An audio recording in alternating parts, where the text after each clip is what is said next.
My ex reached out to me. For context, I don't speak to my ex.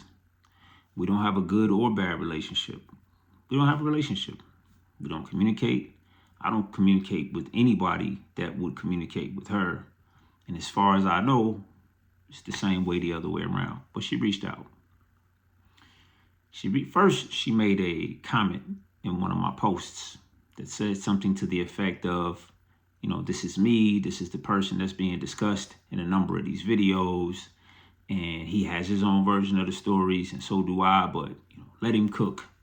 I think that's just about verbatim what it was. She said. Then I got a text message that said as much, and the fact that she's being flooded with my content, and she wanted to let me know to go off, and that she was good with it. I'm looking at this message.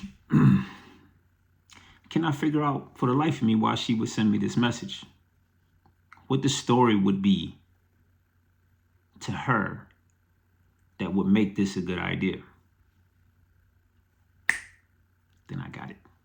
Took me a few days, but I got it. Put a pin in that. I am MRK SX.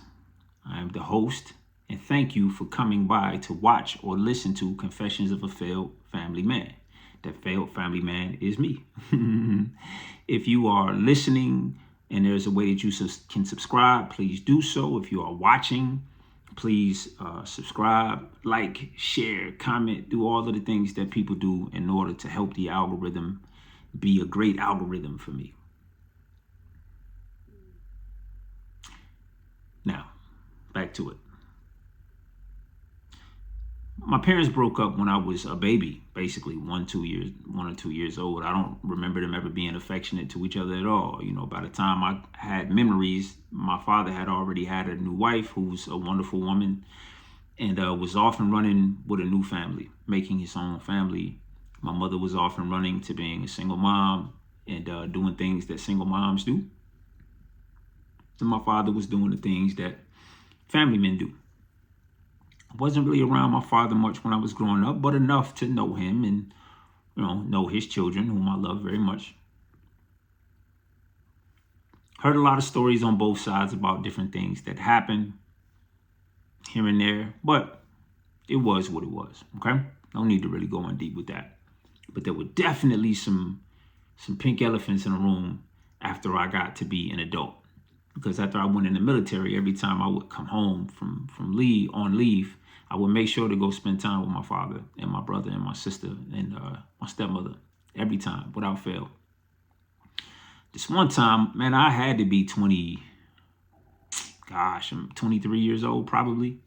Me and my dad got into it. Me and my dad don't get into it. It's not something we do, but at that particular time, we were at it.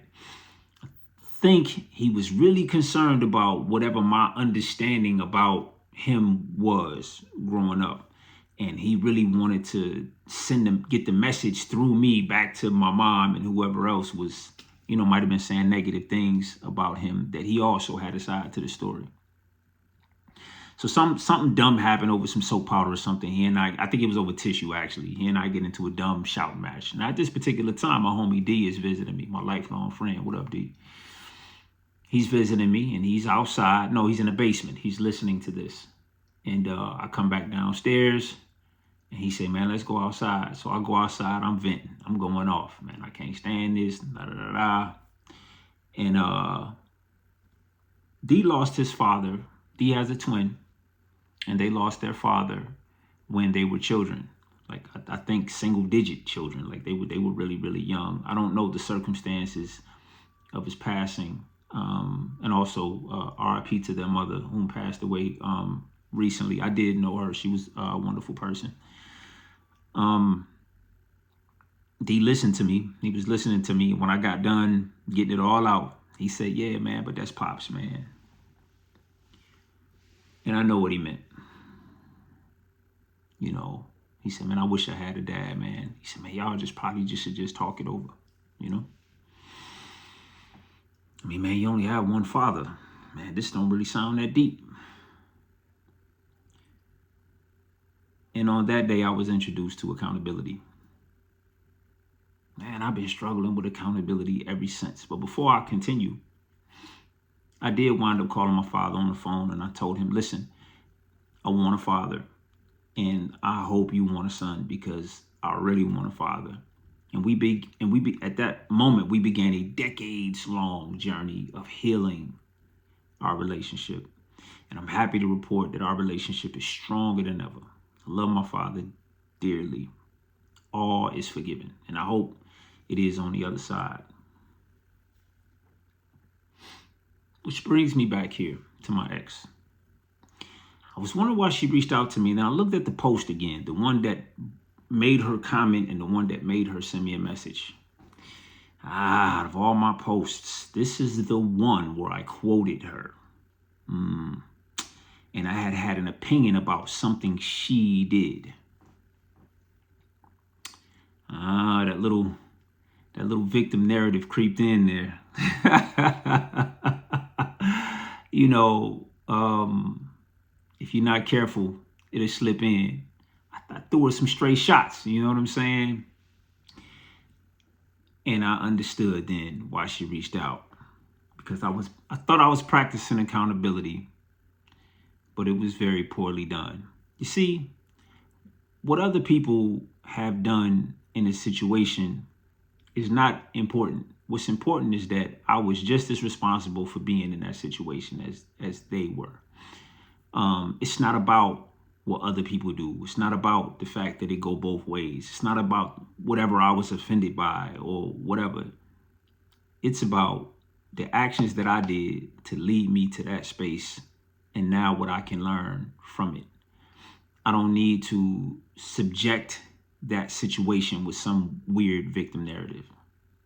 So for anybody that may have watched that video about 50-50, it's something that I should have cleared up from the very beginning. I was old enough, adult enough to have those conversations, and I didn't have those conversations, and it bit me in the tail down the road. Straight up, point blank, nothing else to it. So for y'all that did watch that, I apologize to you guys for tainting that message with that small bit of victimhood. All right? One last thing.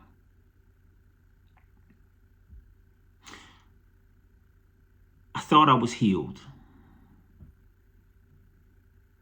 Nah, I'm gonna hold off on that. I'll see y'all tomorrow.